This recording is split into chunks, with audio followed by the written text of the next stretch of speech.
অনেকে বলেন আলেম ছাড়া বাংলা হাদিস পড়া ঠিক না, এটা কতটুকু সঠিক? এটা হলো ফেরাউনের কথা। ফেরাউন তার আল্লাহ দাবি মানার জন্য সব মাদ্রাসা বন্ধ করে দিছিল। কথা বোঝেননি? কথাটা হলো বাংলা হাদিস যদি না পড়া যায় তা হাদিস যারা বাংলা করেছেন তারা নিশ্চয় দোজখে যাবে।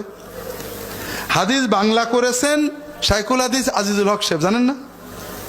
উনি তো সবার আগে দোজখে গেছেন। হাদিস যে বাংলা করেছেন এটা কি আলেমদের জন্য? আলেমদের জন্য। যে আলেম আরবি হাদিস বোঝে না ও তো আমার সাধারণ মানুষদের খারাপ। হাদিস কোরআনের যে বাংলা তরজমা করেছেন আশরাফ আলী তানভী, আমাদের হযরত শামসুল হক ফরিদপুরি, এরা কি আলেমদের জন্য করেছেন না সাধারণ মানুষদের জন্য করেছেন? আলেমরা যারা বাংলা পড়ে ওরা তো আলেম নামের কলঙ্ক। আলেম তো আরবি পড়ে বসবে, তারা তো সাধারণ মানুষদের জন্য বাংলা করেছেন।